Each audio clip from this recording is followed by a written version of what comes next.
ಮಾಡಬೇಕು, ಈಗಲೇ ಹೊರಡಬೇಕು. ಯಾರೇ ಆಗಲಿ ಹಿಂದುಳಿದರೆ ಅವರನ್ನು ಕುದಿಯುವ ತಪ್ತ ತೈಲ ಪಾಂಡಕ್ಕೆ ತಳ್ಳಲಾಗುವುದು. ಅಪ್ಪನ ಕಟ್ಟಾಜ್ಞೆ ಇದು.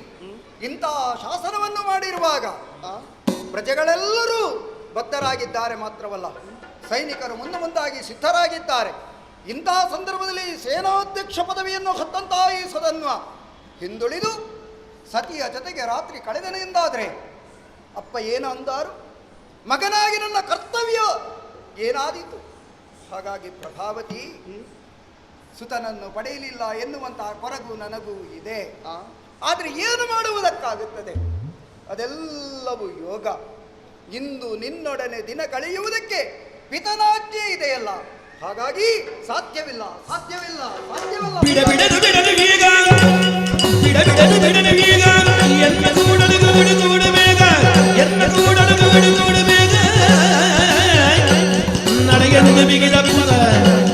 ನಡೆಯನ್ನು ಬಿಗಿದಪ್ಪುದ ಕಾತರನ್ನು ಒಡಮಡಿಸಲು ಒಪ್ಪುದ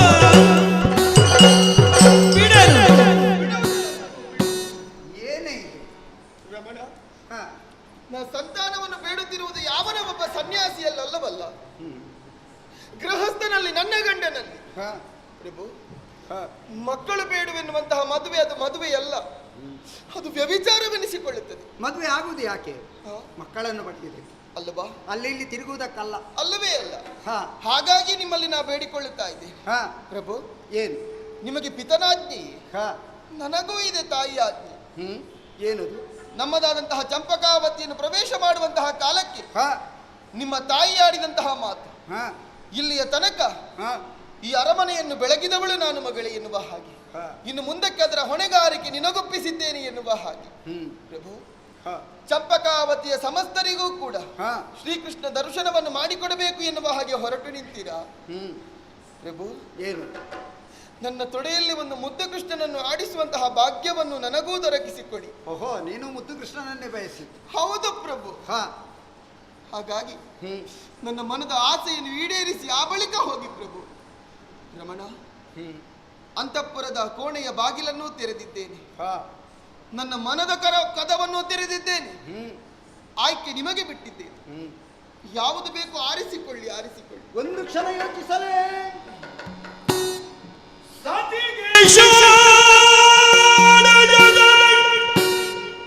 ಋತು ಸಮಯ ಷೋಡಶದ ಋತು ಸಮಯ ಸತಿಗೆ ಷೋಡಶದ ಋತು ಸಮಯ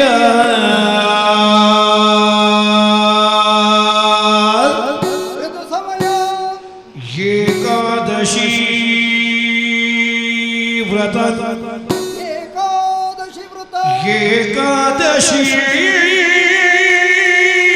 ವ್ರತ ಅಲಂಗ್ಯ ಶ್ರದ್ಧಾ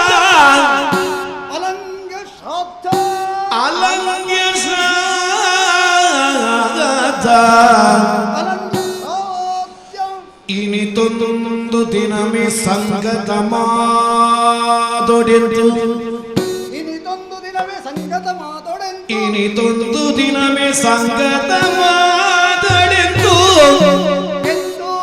ಕರ್ತವ್ಯವೇನೆ ಪೈತೃಕದ ಶೇಷ ನಮಂ ಆಗ್ರಾಣಿಸೆ ಕರ್ತವ್ಯವೇನೆ ಪೈತೃಕದ ಶೇಷ ನಮಂ ಆಗ್ರಾಣಿಸೆ ಕೃತ ಭೋಜ್ಯಮಾದಬುದು ನಡುವಿರು ಕಳೆದು ಈ ವನಿತೆಯನ್ನೊಡಗೂಡಬಹುದು, ಅದರಿಂದ ಧರ್ಮ ಪದ್ಧತಿಯ ನಿರೀಕ್ಷಿಸಲಿ. ಇವಳ ಮತವನ್ನು ಮೀರುವುದು ತರವಲ್ಲ ಎಂದೇನು ತನ್ನಡೆತವನು ಸತಿಗೆ ಷೋಡಶದ ಋತು ಸಮಯ ಆ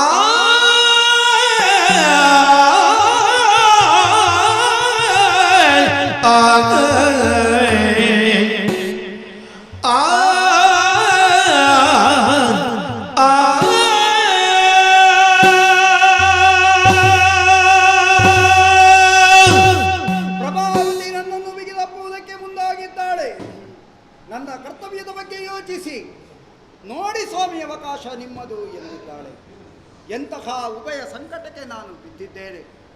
ತಂದೆಯ ಆಜ್ಞೆಯನ್ನು ಮೀರಿ ನಿಲ್ಲಲೆ ಅಥವಾ ಸತಿಯ ಇಚ್ಛೆಯನ್ನು ಈಡೇರಿಸಲೆ. ತಂದೆಯ ಆಜ್ಞೆಯನ್ನು ಮೀರಬಾರದು, ಸತಿಯ ಇಚ್ಛೆಯನ್ನು ಈಡೇರಿಸಬೇಕು. ಇಂತಹ ಸಮಸ್ಯೆಗೆ ಒಳಗಾದಾಗ ಏನು ಮಾಡಬಹುದು?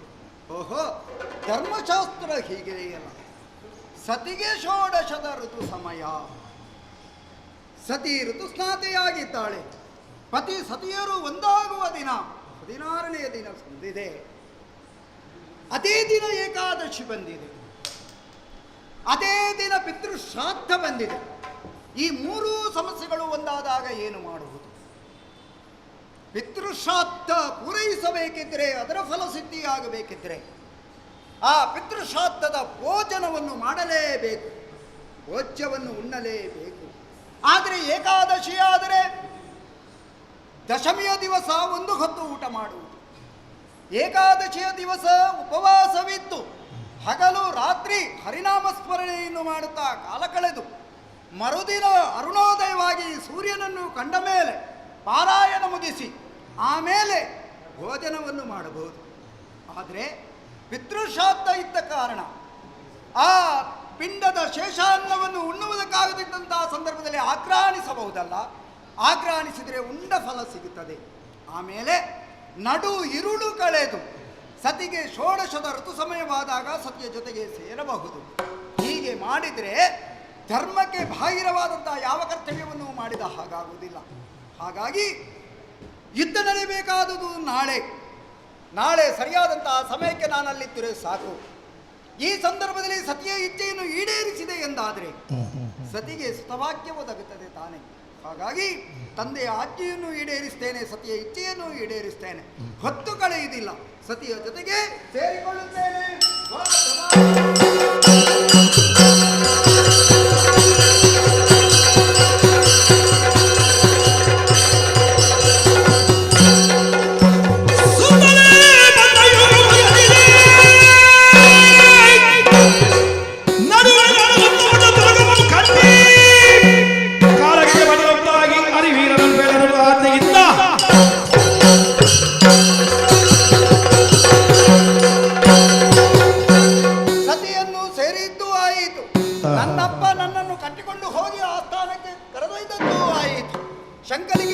ವಿಚಾರಿಸಿದಾಗ ಕಟ್ಟಾಜಿನ್ನೇ ಎಲ್ಲರಿಗೂ ಒಂದೇ.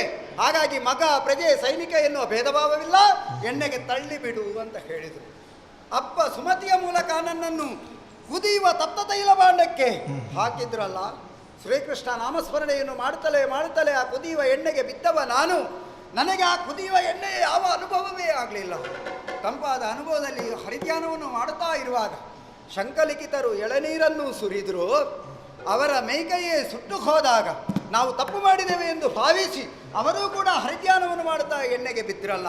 ಅಪ್ಪ ಸಂತೋಷದಿಂದ ನನ್ನನ್ನು ಮೇಲೆತ್ತುವುದಕ್ಕೆ ಮುಂದಾದಾಗ ಬೇಡ ನಾವು ಸುಟ್ಟು ಹೋದೆವು, ನಮ್ಮನ್ನು ಮೊದಲು ಮೇಲೆತ್ತು. ಯಾಕೆಂದರೆ ಹರಿಯ ದಯೆ ನನಗಾಗಿರುವುದರಿಂದ ನನ್ನ ದಯೆಯಿಂದಾಗಿ ಅವರೂ ಕೂಡ ತಂಪಿನ ಅನುಭವವನ್ನು ಪಡೆದಿದ್ದಾರೆ. ಹಾಗಾಗಿ ಶಂಕಲಿಖಿತರನ್ನು ಮೇಲಕ್ಕೆಬ್ಬಿಸಿ ಆಮೇಲೆ ನನ್ನನ್ನು ಎಬ್ಬಿಸಿ ಸಾರ್ಥಕವಾಯಿತು ಬದುಕು, ಇನ್ನು ಶ್ರೀಕೃಷ್ಣ ದರ್ಶನವಾಗುವುದಕ್ಕೆ ಯಾವುದೇ ಸಂಶಯ ಇಲ್ಲ, ಯುದ್ಧಕ್ಕೆ ಹೋಗು ಮಗನೇ ಎಂದು ಕಳುಹಿಸಿಕೊಟ್ರು. ಹಾಗಾಗಿ ರಣಕಣಕ್ಕೆ ಬಂದಿದ್ದೇನೆ. ಸುತ್ತ ಪದ್ಮವ್ಯೂಹವನ್ನು ರಚಿಸಿದ್ದೇನೆ. ಯಾಕೆ? ಕುರುಕ್ಷೇತ್ರದ 14ನೇ ದಿನ ಸೈಂಧವನನ್ನು ಬಂಧಿಸಿ ದ್ರೋಣಾಚಾರ್ಯರು ಪದ್ಮವ್ಯೂಹವನ್ನು ರಚಿಸಿದಾಗ ಅರ್ಜುನನಿಗೆ ಭೇದಿಸುವುದಕ್ಕಾಗಲಿಲ್ಲ. ದ್ರೋಣರ ಕಾಲು ಹಿಡಿದದ್ದು, ಒಳಗೆ ಹೋದದ್ದು, ಆದರೂ ಸೈಂಧವನನ್ನು ಏನೂ ಮಾಡಲಿಕ್ಕಾಗಲಿಲ್ಲ.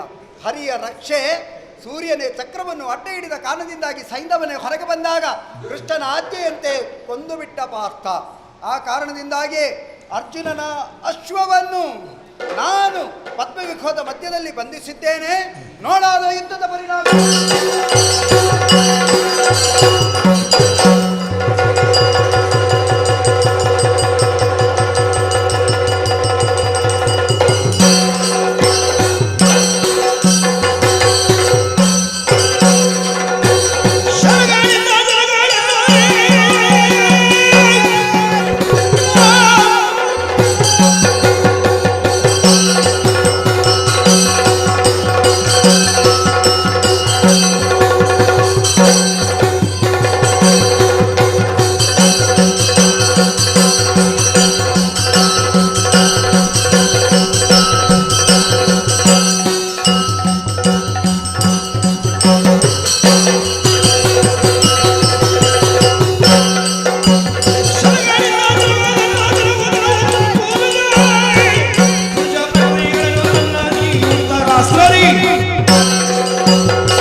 ಯಾಕೆ ಬಂದದ್ದು ನೀನು? ಹಾಗಿರುವಾಗ ಹಾ. ನನ್ನೊಂದಿಗೆ ನಿನ್ನ ಯುದ್ಧ ನಡೆದಿತ್ತೆ. ಹಾ. ಈ ಕ್ಷಣವೇ ಸೋಲನ್ನಪ್ಪಿ ಶರಣಾಗು. ನಿನ್ನ ಅಪ್ಪ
ಎಚ್ಚರಿಸುತ್ತಾ ಇದ್ದೇನೆ. ಏನಪ್ಪ ಅದು? ಸಮರದಲ್ಲಿ ಪ್ರಾಣವನ್ನು ಕೊಟ್ಟು ಯಮಪುರಕ್ಕೆ ಸೇರಬೇಡ. ಹಾಗಾಗಿ ಇದು ಹೇಳುತ್ತಾ ಇದ್ದೇನೆ. ನಡೆ ಹಿಂದೆ.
ಸಾಲೋಪದಿಂದ ಕೇಳಿ ಎಂದುಕೊಳ್ಳಬಹುದು. ಹೊರಟು ಬಂದ ಕಾರ್ಯ ಅದೇ ಕವಿದೆ, ಅದೇ ಕವಿದೆ.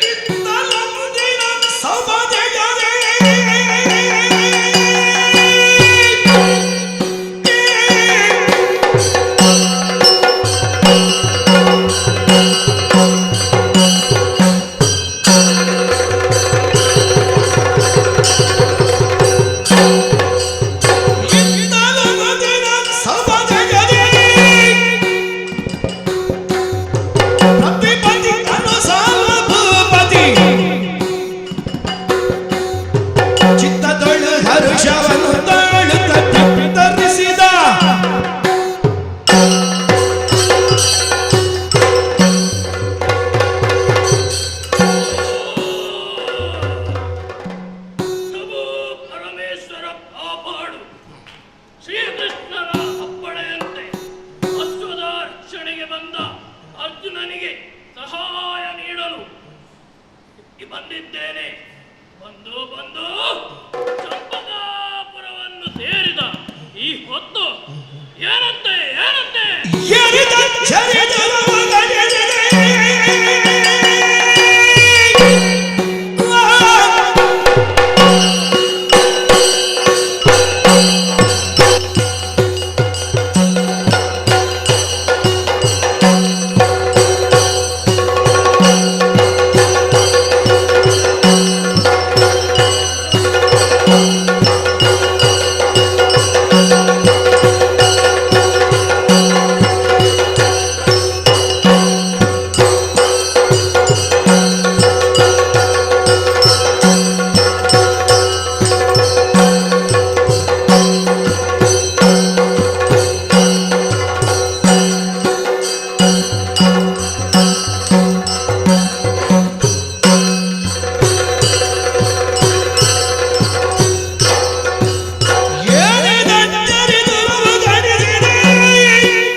ಹಂಸಧ್ವಜನ ಮಗನಾದ ಸುಧನ್ವನೆಂಬವನು ಯುದ್ಧಕ್ಕಾಗಿ ಬಂದಿದ್ದಾನಂತೆ. ಏನಂತೆ ಏನಂತೆ ನಮ್ಮ ಸೈನ್ಯವನ್ನೆಲ್ಲ ಸೋಲಿಸುತ್ತಿದ್ದಾನಂತೆ. ಇನ್ನು ತಡ ಮಾಡುವುದು ಸರಿಯಲ್ಲ. ಈ ಕೂಡಲೇ ವಿಜಯವನ್ನು ಸಾಧಿಸಲು ಅತ್ತ ಕಡೆಗೆ ತೆರಳಬೇಕಾಗಿದೆ. ನಡೆಯುತ್ತೇನೆ ಇತ್ತ ಕಡೆಗೆ.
ನಿನಗೆ ಅರ್ಥವಾಗುವುದಿಲ್ಲ. ಹಾ ಇನ್ನು ತಡ ಮಾಡುವುದು ಸರಿಯಲ್ಲ.